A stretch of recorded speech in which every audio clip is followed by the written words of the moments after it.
Pengerupukan adalah tradisi unik yang berasal dari Bali, yang dilaksanakan sebagai bagian dari perayaan Hari Raya Nyepi. Khususnya pada malam sebelum Nyepi, inti dari tradisi ini adalah pembuatan ogoh-ogoh, yaitu patung raksasa yang terbuat dari bambu, kertas, dan bahan daur ulang, yang melambangkan Buddha Kala atau kekuatan negatif. Dalam prosesi pengerupukan, ogoh-ogoh diarak keliling desa dengan diiringi musik dan tarian, sebagai bentuk unjuk kreativitas masyarakat. Setelah arak-arakan, ogoh-ogoh dibakar sebagai simbol pengusiran roh jahat dan penyucian lingkungan. Tradisi ini menciptakan rasa kebersamaan dan solidaritas dalam komunitas karena melibatkan partisipasi aktif warga dalam proses pembuatan dan perayaan. Pengerupukan juga mencerminkan nilai-nilai spiritual dan budaya yang mendalam dalam masyarakat Bali, mengajarkan pentingnya menjaga keseimbangan antara dunia nyata dan dunia spiritual, serta memperkuat identitas budaya lokal. Selain itu, tradisi ini menarik perhatian wisatawan sehingga turut berkontribusi pada pelestarian budaya Bali.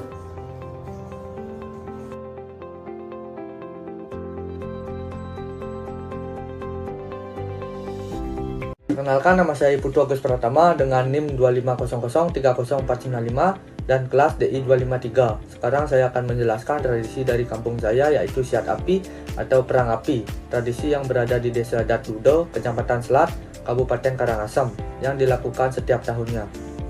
Siat Api memiliki makna yang religius dan mendalam. Di tingkat mikrokosmos, ritual ini merupakan simbol perjuangan melawan hawa nafsu yang bersemayam di dalam diri manusia.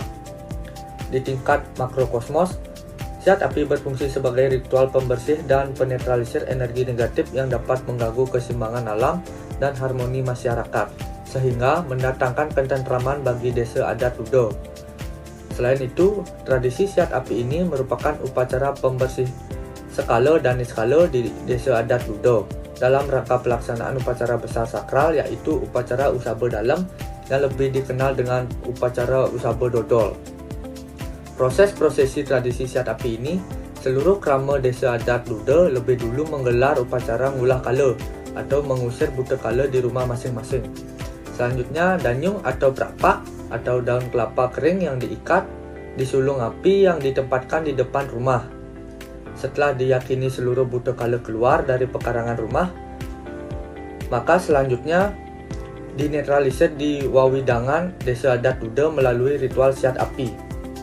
Pelaksanaan tradisi yang dimulai pada pukul 6 WITA, tepatnya saat sandikala atau sore menjelang malam, yang diiringi oleh tabuh belaganjur bertepat di perbatasan Desa Duda Timur dengan Desa Duda, yakni di atas jembatan Tukat Sangsang. Namun ada yang berbeda dalam pelaksanaan tradisi ini, di mana sebelum tradisi itu dilaksanakan terlebih dahulu diawali dengan pementasan fragmentari yang menceritakan tentang filosofi dari tradisi Siat Api itu sendiri. Sarana yang digunakan untuk Siat Api yakni prakpak yang diikat lalu disulut api, dan selanjutnya saling pukul antar krama yang sebelumnya sudah dibagi ke dalam dua kelompok. Yang dibedakan dengan ikat kepala yaitu berwarna poleng dan merah. Percikan api itu lalu akan menyembur setelah timbul dari pukulan prakpak sehingga akan memberikan noda hitam di bagian punggung, bekas arang dari prakpak tanpa rasa sakit.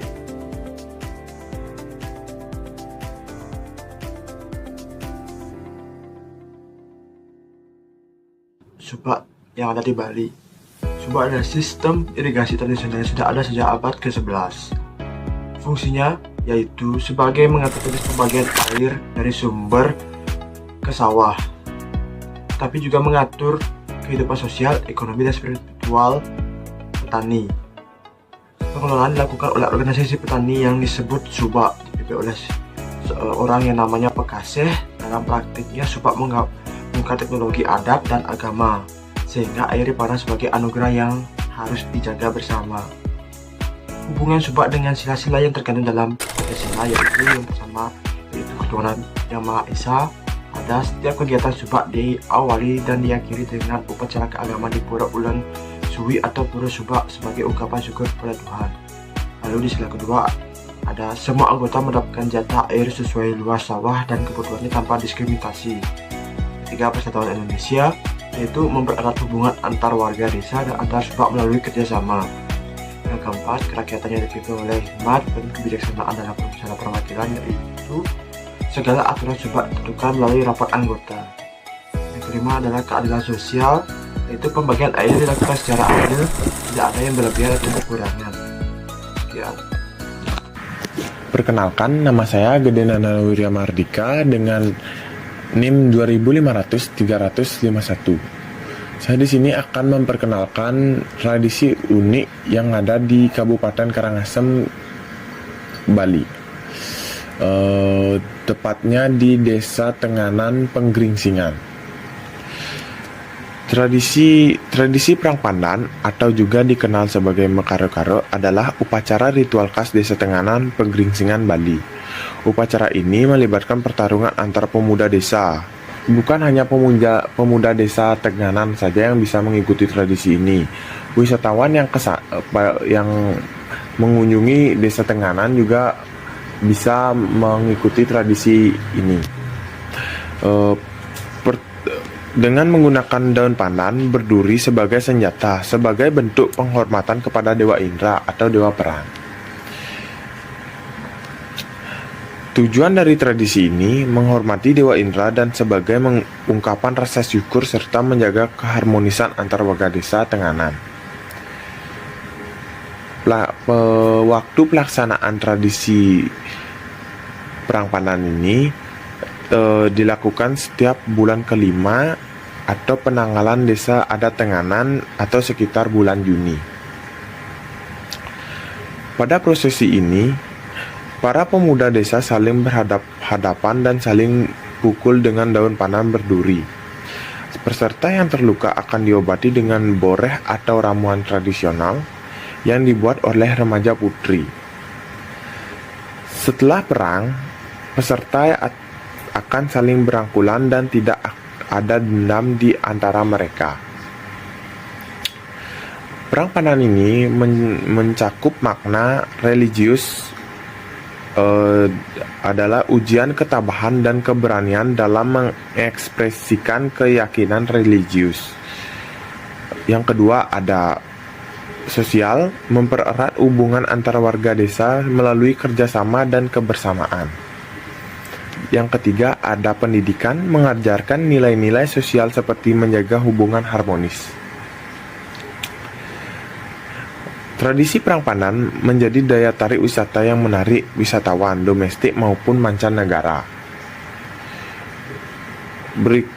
Setelah itu ada juga ramuan tradisional yang terbuat dari kunyit, lengkuas, bangle, dan cuka yang dipercaya dapat menyembuhkan luka akibat Perang Pandan. Dan irama yang mengiringi perang ini biasanya disebut gamelan selonding, musik pengiring tradisi Perang Pandan yang dimainkan dengan instrumen gamelan sakral.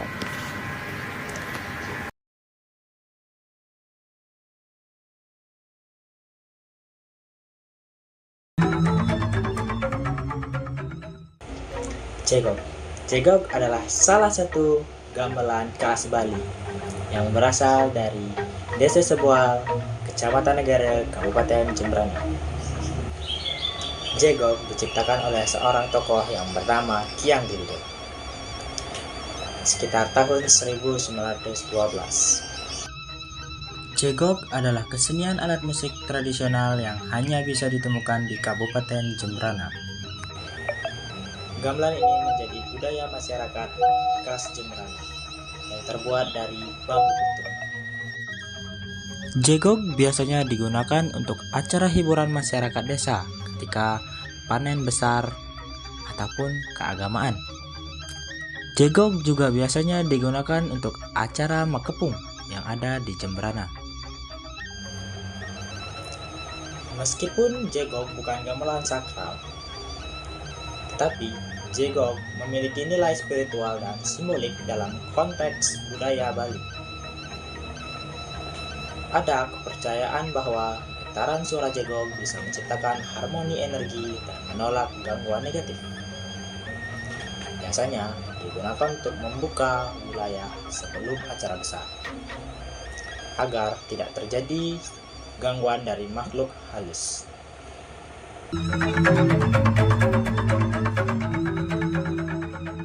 Menjelaskan tentang tradisi nyapan diuang. Sebenarnya tradisi nyapan diuang ini berasal dari Kecamatan Banjar, Kabupaten Beleleng, Provinsi Bali. Tradisi nyapan diuang ini dilakukan bertepatan setelah Hari Raya Nyepi atau hari setelah Hari Raya Nyepi, atau disebut sebagai Gemak Geni. Kemudian makna dari tradisi ini adalah secara harfiahnya tradisi ini bermakna yaitu nyapan yang berarti memasak dan juga diuang yang berarti di luar.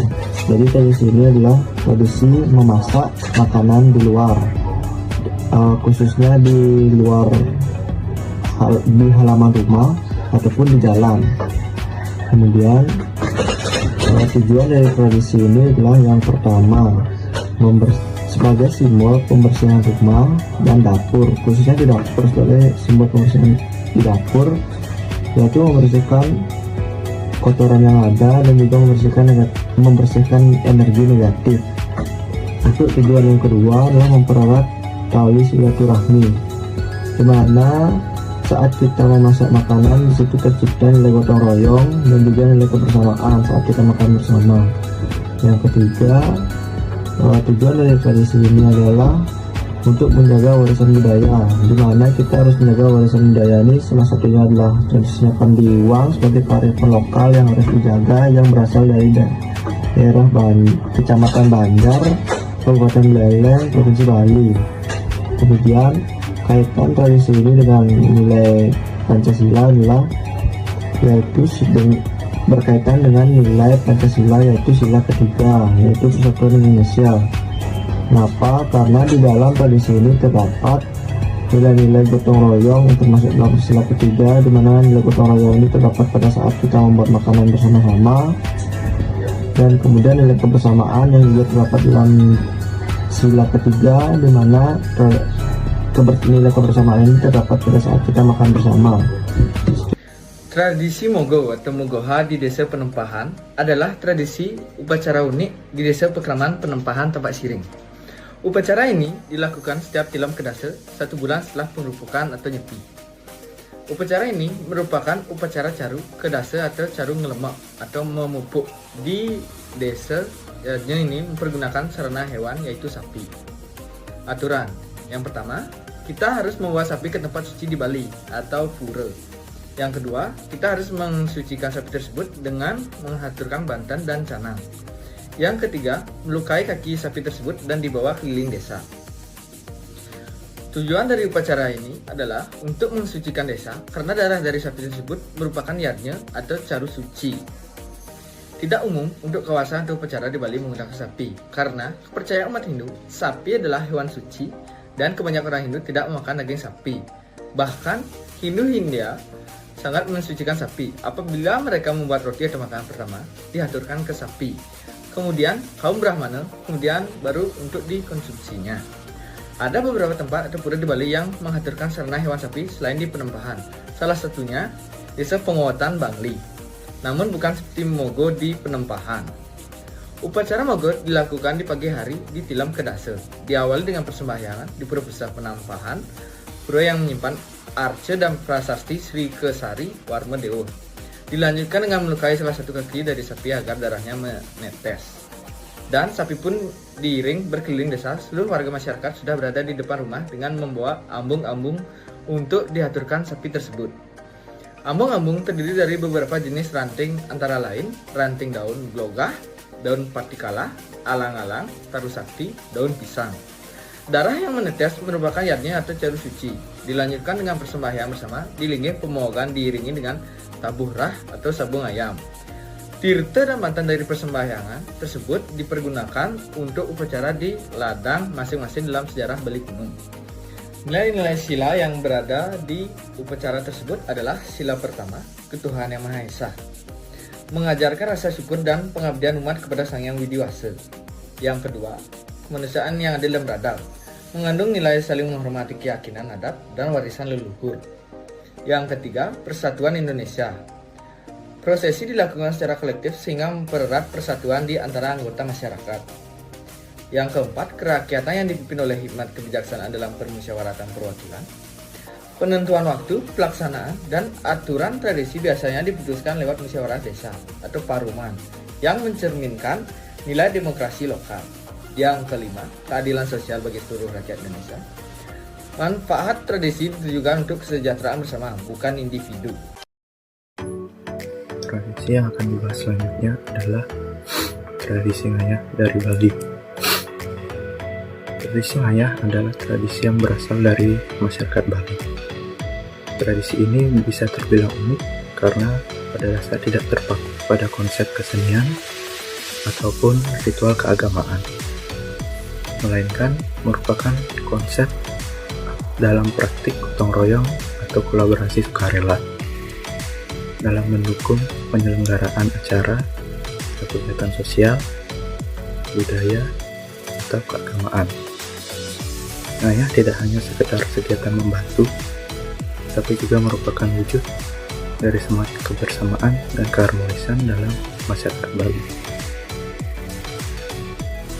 Jika kita analisa nilai-nilai sosio-budaya yang terkandung dalam tradisi ngayah, yang paling dominan dalam tradisi ini adalah nilai-nilai gotong royong. Tradisi ngayah mencerminkan semangat gotong royong dan kerjasama dalam masyarakat. Masyarakat Bali bekerja sama untuk mencapai tujuan bersama, seperti mempersiapkan upacara keagamaan atau membangun fasilitas umum. Yang kedua ada nilai kebersamaan. Tradisi ini membangun kebersamaan dan keharmonisan dalam masyarakat. Ngayah memperkuat ikatan sosial dan mempromosikan rasa persatuan dan kesatuan. Yang ketiga ada saling membantu. Ngayah menunjukkan semangat saling membantu dan mendukung satu sama lain dalam masyarakat. Masyarakat Bali saling membantu dalam kegiatan sehari-hari dan dalam situasi darurat. Bila kita kaitkan dengan Pancasila, tradisi ngayah memiliki kaitan yang erat dengan nilai-nilai Pancasila, terutama pada sila kedua, yaitu kemanusiaan yang adil dan beradab, dan sila ketiga, persatuan Indonesia. Pada sila kedua, ngayah menunjukkan semangat kemanusiaan dan keadilan dalam membantu sesama manusia. Pada sila ketiga, ngayah memperkuat persatuan dan kesatuan dalam masyarakat Bali dan Indonesia secara keseluruhan. Dan khususnya pada sila pertama, ngayah dalam konteks keagamaan juga mencerminkan nilai-nilai ketuhanan dan kebersamaan dalam beribadah. Jadi pada tradisi ngayah terdapat nilai-nilai Pancasila yang dominan, yaitu pada sila kedua, ketiga, dan yang pertama.